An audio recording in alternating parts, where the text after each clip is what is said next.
कक्षा 9 की विज्ञान की वर्कशीट नंबर 24 है बच्चों।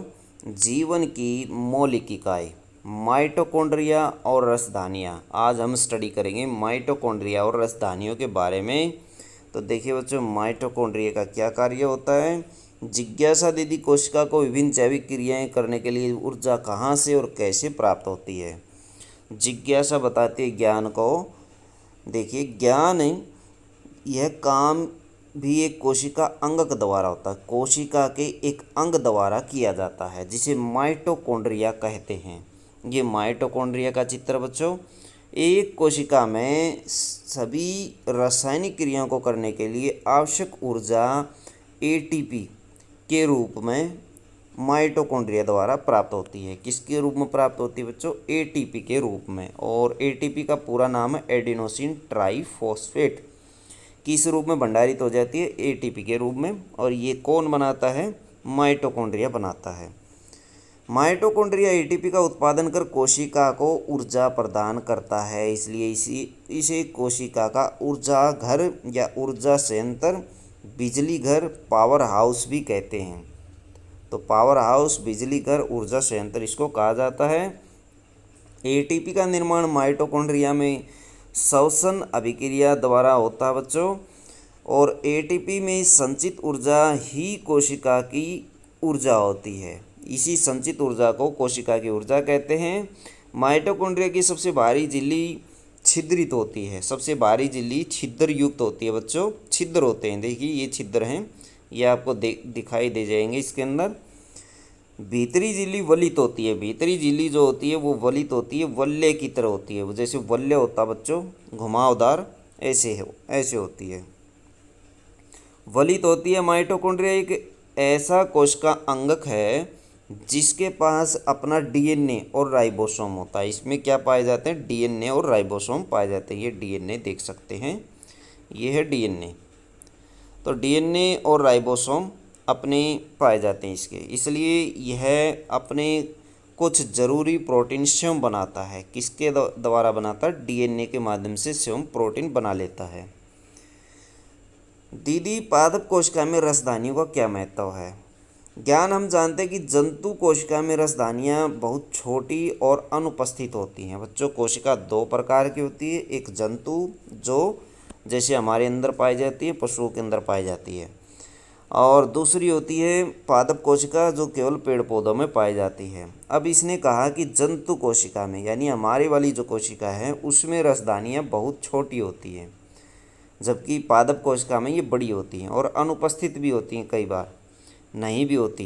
लेकिन पादप कोशिका में ये बहुत बड़ी होती हैं। पादप कोशिका में रसधानियाँ द्रव्य संग्रहित करके कोशिका को कठोरता और स्फीति देती हैं। तो कठोरता और मजबूती देती हैं, उसको सुरक्षा भी प्रदान करती हैं। इस द्रव्य में पादप के लिए कुछ आवश्यक पदार्थ जैसे एमिनो अम्ल, कार्बनिक अम्ल, प्रोटीन, शर्करा आदि का संचयन भी होता है। तो बच्चों, इसमें कुछ द्रव्यों का संचयन होता है, जैसे एमिनो अम्ल, कार्बनिक अम्ल, प्रोटीन, शर्करा आदि का भी संचयन किया जाता है। रसधानी की झिल्ली को टोनोप्लास्ट कहा जाता है। याद रखें बच्चों, इसकी झिल्ली को टोनोप्लास्ट कहा जाता है। यह रसधानी के द्रव्य को कोशिका द्रव्य से अलग रखती है, यानी एक दीवार की तरह काम करती है। एक कोशिक जीवों में यह अपशिष्ट पदार्थों और अतिरिक्त जल को बाहर निकालने में महत्वपूर्ण भूमिका निभाती है। किसमें बच्चों? एक कोशिक जीवों में। कोशिक जीव दो प्रकार के होते हैं, एक कोशिक और बहुकोशिक। एक कोशिक वो होते हैं जिनका शरीर एक कोशिका से बना होता है। बहुकोशिक वो होते हैं जिनका शरीर अनेकों कोशिकाओं से बना होता है। जैसे अंडा एक कोशिक होता है बच्चों, मुर्गी का अंडा।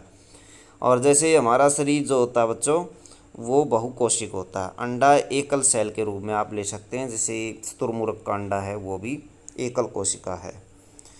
अब बच्चों देखिए, इससे संबंधित कुछ क्वेश्चन है। माइटोकॉन्ड्रिया को कोशिका का बिजली घर क्यों कहते हैं? ऊपर हमने स्टडी किया था।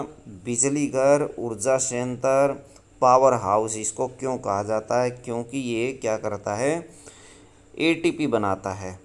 रासायनिक क्रिया करके एटीपी के रूप में ऊर्जा भंडारित कर देता है, इसलिए इसको ऊर्जा घर कहा जाता है। तो ये वाला जो आप आंसर इसमें लिखेंगे, जो मैंने सर्कुलेट किया है यहाँ पर लाइन के द्वारा, अब देखिए कोशिका का कोई एक कार्य बताइए जिसके लिए उसे ऊर्जा की आवश्यकता होती है। क्या कार्य होता है? ये अपशिष्ट पदार्थों और अतिरिक्त जल को बाहर निकालने में महत्वपूर्ण भूमिका निभाती है। तो ये वाला कार्य लिख सकते हैं, और कार्य भी लिख सकते हैं। तो देखिए नेक्स्ट क्वेश्चन है बच्चों, रसदानी किस कोशिका का महत्वपूर्ण अंग है? रसदानी की झिल्ली का नाम बताएं। रसदानी कौन सी कोशिका में पाई जाती है? ये पाई जाती है पादप कोशिका में। तो जंतु कोशिका में भी उपस्थित होती है, लेकिन पादप कोशिका में ये बड़ी बड़ी पाई जाती हैं। तो बच्चों पादप कोशिका में क्या करती है? ये बड़ी होती हैं, और पादप कोशिका में रसदानियाँ द्रव्य संग्रहित करके कठोरता और स्फीति देती हैं। और झिल्ली का नाम टोनोप्लास्ट है। झिल्ली का नाम टोनोप्लास्ट है। तो ये आप इसमें लिख सकते हैं। एटीपी का पूरा नाम लिखिए। एटीपी का पूरा नाम एडिनोसिन ट्राइफॉस्फेट ऊपर दिया गया है, यहाँ से आप इसको लिख सकते हैं, एडिनोसिन ट्राइफॉस्फेट।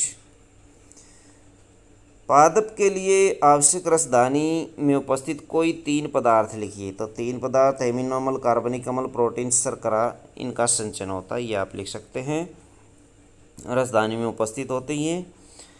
एक क्वेश्चन था बच्चों, रसदानी किस कोशिका में का महत्वपूर्ण अंग है? ये महत्वपूर्ण जो अंग है ये पादप कोशिका का है। वैसे तो दोनों में पाई जाती है, पादप कोशिका में ये महत्वपूर्ण भूमिका निभाती है क्योंकि उसमें बड़ी बड़ी होती है और कई कार्य इसके द्वारा किए जाते हैं। रसदानी की झिल्ली का नाम टोनोप्लास्ट है। तो इसमें पादप कोशिका आप लिखेंगे तीसरे में। तो बच्चों ये थी आपकी साइंस की वर्कशीट। वीडियो अच्छी लगे तो लाइक करें, हमारे चैनल को सब्सक्राइब करें।